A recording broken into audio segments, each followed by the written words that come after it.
It's nice to speak with you again, Tony, and today I'm looking forward to hearing your views on the topic of sustainability and diversity in your supplier base. Can you start by providing a brief background of yourself? Well, I've been in procurement and supply chain for a little over 40 years, have worked primarily in manufacturing, early years in the automotive industry, after that some industry businesses where we provided to other businesses, and also worked in some consumer product manufacturing. Since 2010, I've been working primarily as a consultant in helping companies in the service sector, both governmental and private industry. Thank you. So what is sustainability and what do you mean by diversity in your supplier base?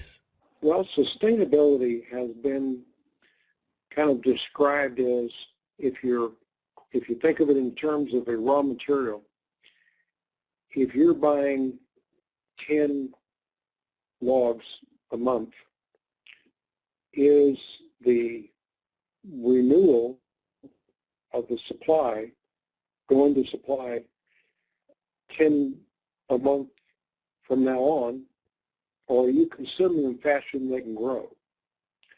So in sustainability, you're looking at, is it a renewable resource? And your consumption rate, does it match the renewal of whatever that resource is, or the discovery, or the mining, or the production? In terms of a manufacturing company, it would apply to, can your supplier produce enough in the same time frame you use to be able to keep up with you? When I was in the automotive industry, one of the things that we frequently looked at was if the particular model car maker that we were supplying a product to, if they went to full production, which was their theoretical maximum ability to produce that car, could you produce enough? And could your suppliers, your tier 2, tier 1, could they supply enough to keep up? Prime example with General Motors, when we were producing an electromechanical relay that went in 18 different models of General Motors cars. Volume was something in the neighborhood of 23 million a year we had to produce.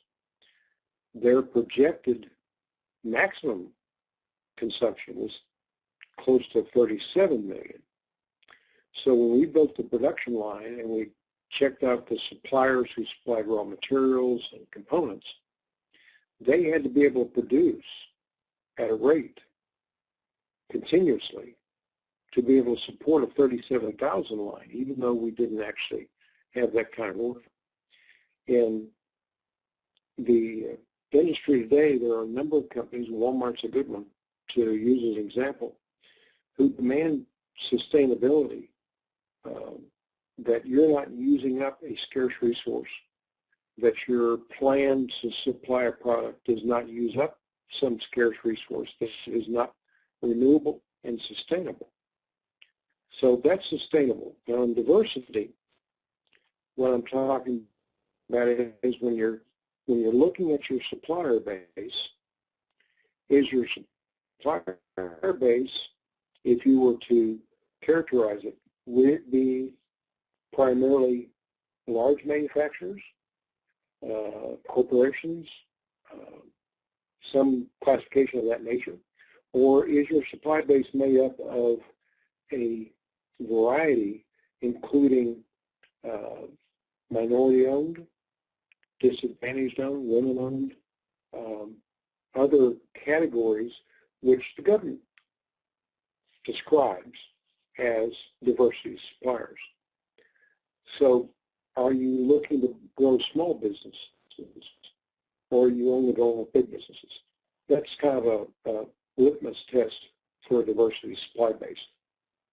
And what about practice? Can you talk a little bit about the how this is done in practice?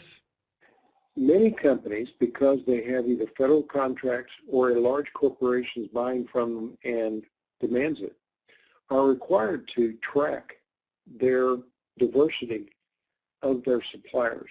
In the same way that in business today, you're not allowed or not thought of well if your employee base is not diverse, that you're not hiring multiple races, sexes, religions, whatever criteria happens to be on your list.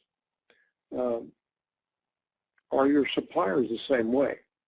In a federal contract, you're pretty much required to have at least made the effort, if not successfully employed, diverse suppliers, be they women-owned or minority-owned, or there are a number of different categories that the federal government describes as diverse suppliers.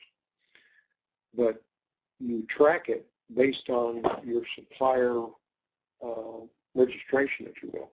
When a supplier comes to you and wants to do business with you, and you record all the data about that company, one of the questions that's asked is, how are you classified? How does the Small Business Administration classify you in terms of what you do? That will usually answer the question, because if the Small Business Administration has recognized them as a diverse supplier, they'll have a specific category they fit in.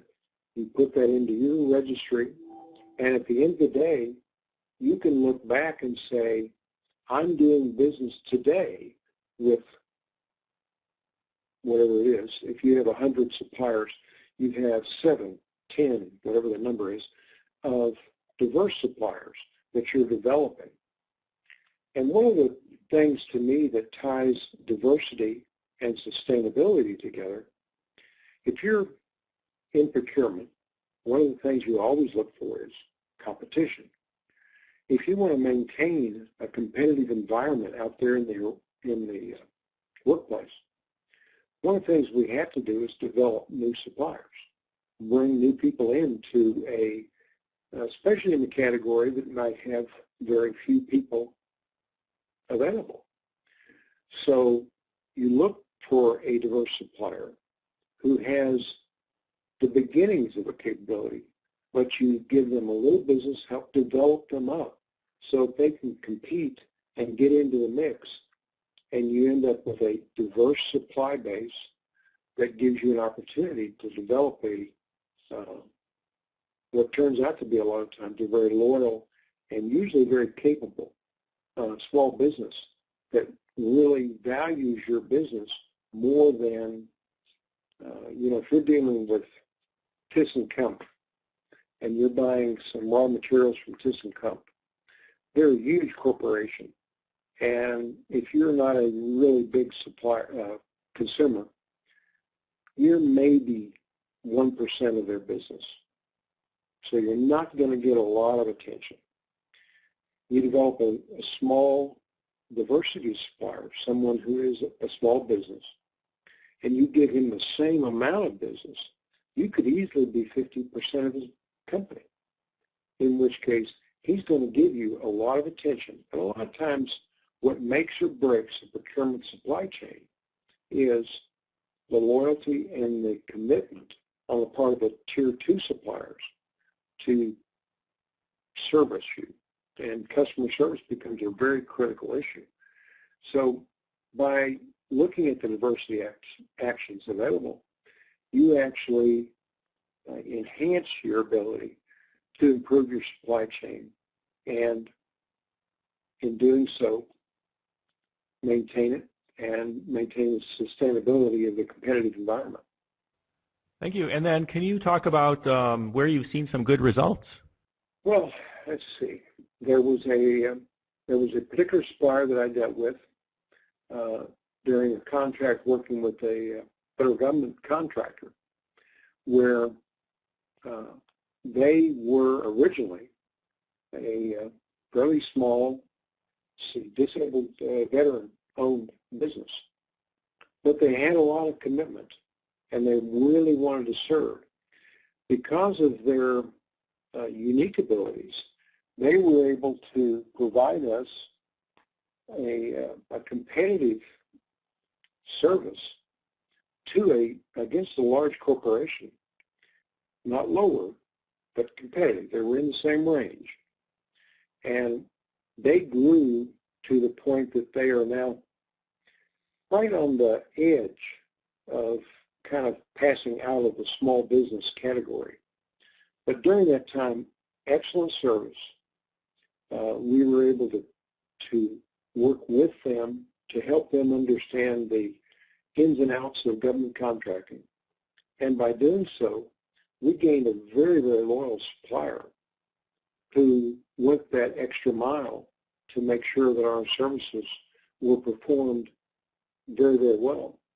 And in that particular case, those services happened to be performed in Afghanistan, in the war zone. And so they were able to find people willing to go. They went over and made sure that all the services were set up properly at the forward operating base to make sure that the services were performed properly. And they weren't sending people. It was the owner and his partner that were going over and making these trips to make sure that it all worked. We were a major portion of the business. We got excellent, above and beyond service, and really not at a premium price. And in the long run, we created a company that now offers employment and has grown to the point where they're self-sustaining. They can begin to compete in the bigger market, and we got a benefit out of it in the meantime. So it really serves both purposes, both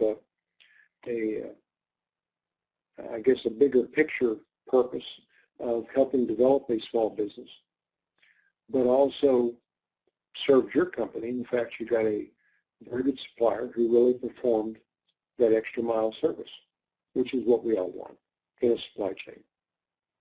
Thank you, Tony, for sharing your views today on sustainability and diversity in the supplier base. Well, I appreciate the opportunity.